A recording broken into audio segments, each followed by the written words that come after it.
Welcome to the podcast.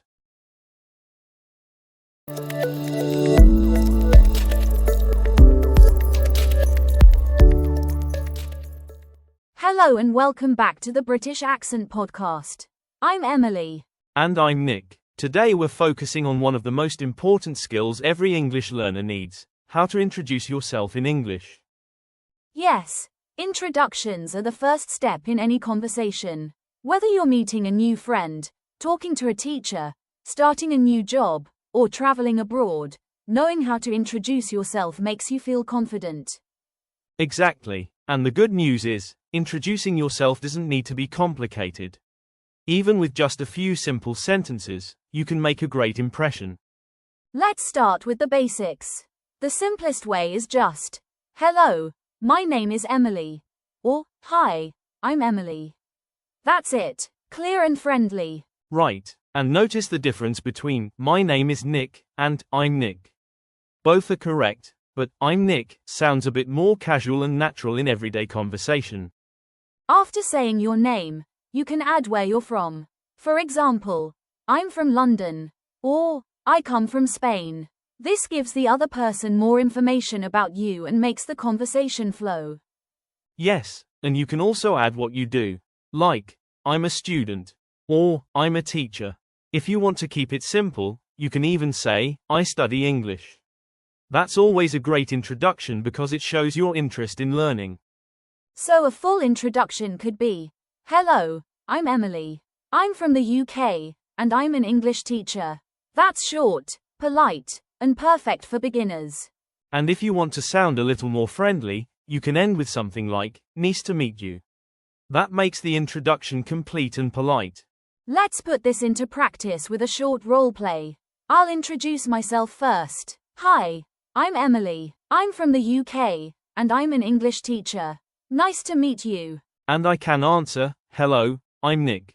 I'm from Australia, and I'm a podcast host. Nice to meet you too." See how natural that sounds? It's simple, but it works perfectly in any situation. Exactly. And for beginners, you don't have to say everything at once. You can just say your name. For example, "Hello, I'm Anna." And that's enough to start a conversation. You can add more details later if you feel comfortable. Right, and if you want to be polite, you can always add, "How are you?" after your introduction. So it becomes, "Hi, I'm Nick. I'm from Australia. How are you?" That makes the conversation friendly and welcoming. Another useful tip is to prepare two versions of your introduction, a short one and a longer one. The short one can just be your name, "I'm Maria." The longer one can include your name, country, and maybe your job or hobby. "I'm Maria. I'm from Brazil, and I love reading." That's such a good example. And I think another thing to remember is you don't need to overcomplicate your introduction. Sometimes learners feel like they must say something very impressive, but really, just saying your name, where you're from, and one small fact about yourself is more than enough. For instance, "Hi, I'm Nick. I'm from London, and I love cycling." Very simple, but it works. Yes, and the tone is important too. When you introduce yourself, people will pay attention to how you say it, not just what you say. If you sound friendly and confident, people will remember you positively. You don't have to be loud, but smile a little, speak clearly, and keep your sentences short. Also, let's not forget about cultural differences.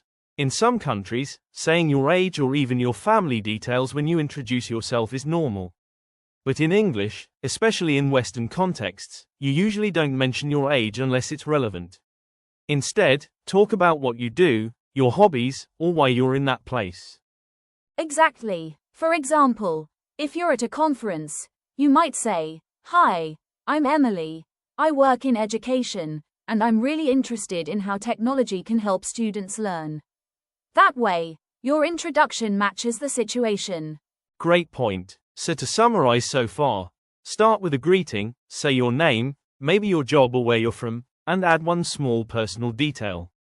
That's already a strong self-introduction. Let's try a little roleplay so learners can hear how natural introductions sound. Imagine we're meeting in a classroom for the first time. I'll start. "Hi, I'm Emily. I'm from Manchester, and I really enjoy reading books in my free time. Nice to meet you. And I could respond, "Hi Emily, I'm Nick. I'm from London, and I like cycling. Great to meet you too."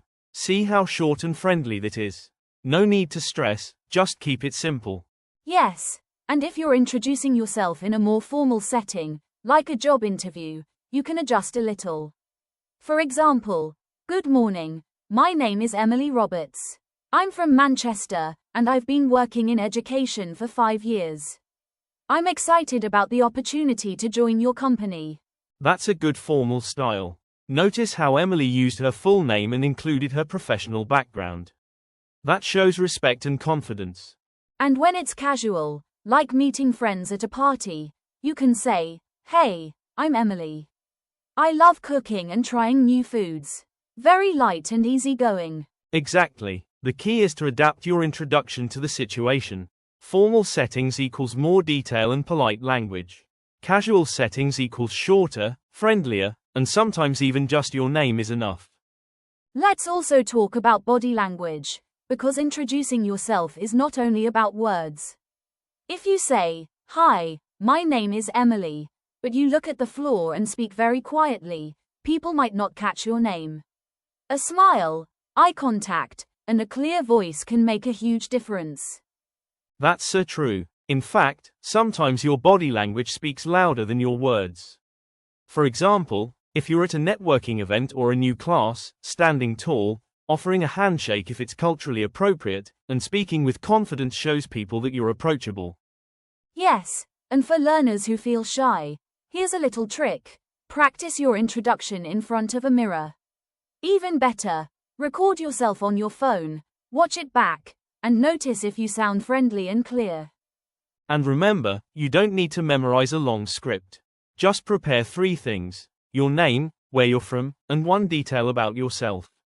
That way, you're ready for almost any situation. Exactly. For example, "Hello, I'm Maria. I'm from Spain, and I enjoy photography." That's short, easy, and natural.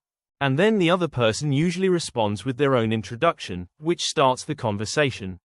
After you introduce yourself, it's always a good idea to ask a simple question to keep the conversation going. For beginners, questions like, "Where are you from?" or "What do you do?" are perfect. Yes, and those are short and easy to remember. For example, if someone says, "Hi, I'm David. I'm from Canada," you can reply, "Oh, nice. Where in Canada?" That shows interest and helps the conversation continue. Exactly, and you don't have to be complicated. Even a simple, "Nice to meet you," followed by a question like, "Do you live here?" can make the exchange smoother. That's a good point. And don't forget, practicing these small questions will make you feel more natural when you meet new people. Over time, it will feel automatic, not forced. And here's another tip. Listen carefully to what the other person says in their introduction. If they mention they're a student, you can ask, "What do you study?" If they mention they like music, you can say, "What kind of music do you like?" So the secret is simple. Introduce yourself, share 1 detail, then ask a short question to keep the conversation alive. So to wrap this up, introducing yourself in English doesn't have to feel stressful or complicated. You don't need to worry about sounding perfect, you just need a few clear sentences and the confidence to say them out loud. Exactly, and the more you practice these basic introductions, the more natural they will sound. Think of it like building a habit. The first few times, you might feel shy or unsure, but each time you try, you're laying a stronger foundation for your English confidence. And remember, every conversation is a chance to grow. Even if you make a small mistake, people will still understand you, and most importantly, they'll appreciate your effort. That effort is what really matters when learning a new language. We hope this episode gave you simple and practical ways to introduce yourself in English and keep the conversation flowing. Just keep practicing, and soon you'll notice how natural it becomes. Thank you so much for joining us today. Keep speaking, keep practicing, and be proud of every small step you take in your English journey. And we'll see you again in the next episode of the British Accent Podcast. Until then, take care and keep learning.